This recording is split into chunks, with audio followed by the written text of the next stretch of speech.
Across civilizations, across centuries, and across spiritual traditions, there has always been a quiet understanding.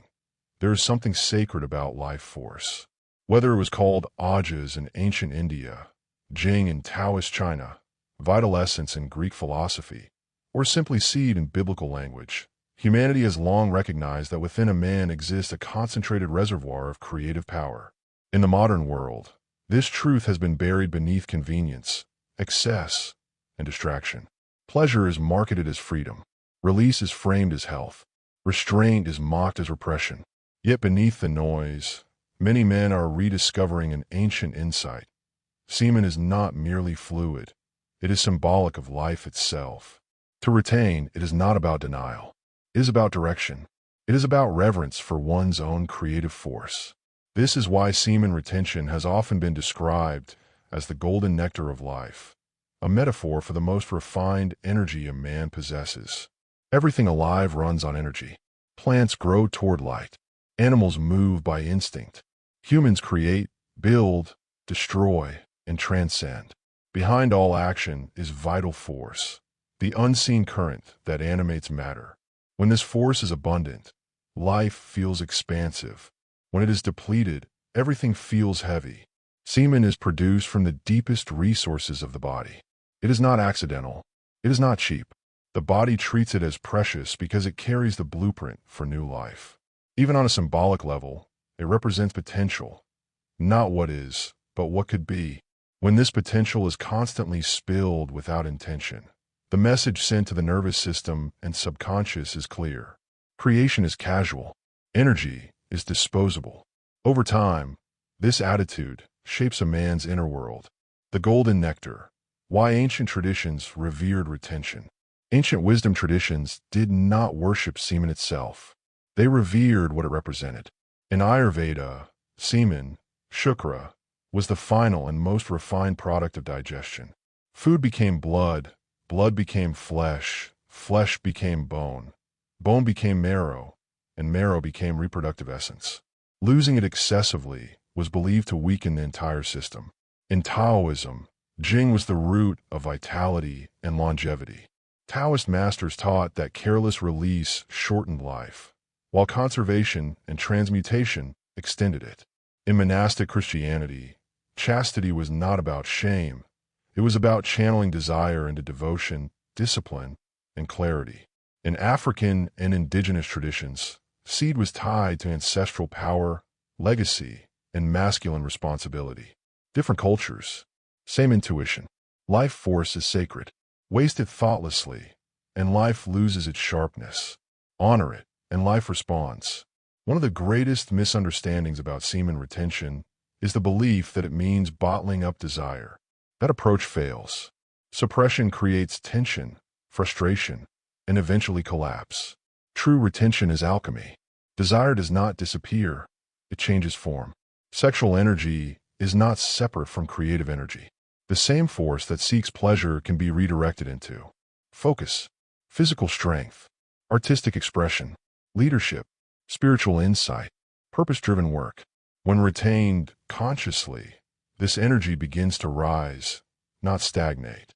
Men often describe increased mental clarity, deeper presence, and a quiet confidence that does not need to announce itself. This is why retention has historically been linked to warriors, monks, kings, and builders of civilizations. Not because they hated pleasure, but because they respected power. Modern culture conditions men to consume endlessly. Content, stimulation, validation, novelty.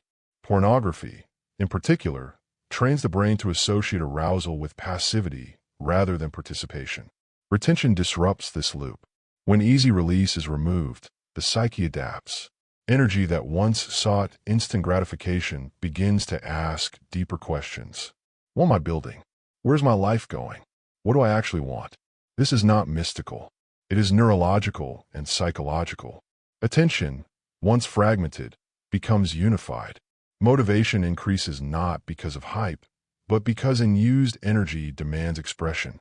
A retained man often becomes uncomfortable with mediocrity, not out of arrogance, but because his inner pressure requires meaningful outlets. Many men report a shift in how others respond to them during retention. Not because of magic, but because presence changes everything. When energy is conserved, eye contact deepens, speech slows and gains weight, movements become deliberate, reactivity decreases. People respond not to words, but to coherence. Retention increases internal coherence, the alignment between thought, emotion, and action. This is why confidence during retention feels quiet, grounded, and non-performative. It does not seek approval. It radiates stability. The world is starved for men who are rooted, not restless. Retention ultimately teaches one lesson above all others. Self-mastery precedes self-expression. In a culture that glorifies indulgence, restraint becomes revolutionary. Not because pleasure is evil, but because unexamined pleasure enslaves. Discipline, when chosen consciously, becomes an act of devotion to health, purpose, and future generations. The retained man begins to see himself not as a consumer of experiences, but as a custodian of energy. He understands that every choice either strengthens or weakens his relationship with life. At its highest level, semen retention becomes less about sex and more about reconnection. When desire is no longer constantly externalized, attention turns inward. Silence becomes richer. Prayer, meditation, or contemplation deepen naturally, not by force, but by availability. Many spiritual traditions taught that divinity is encountered through stillness, and stillness requires conserved energy. When life force is scattered, awareness is shallow. When it is gathered, awareness penetrates. This is why monks, sages, and mystics across time instinctively protected their vitality, not out of fear, but out of reverence for the sacred. It must be said clearly, semen retention is not a universal commandment. It is a personal discipline.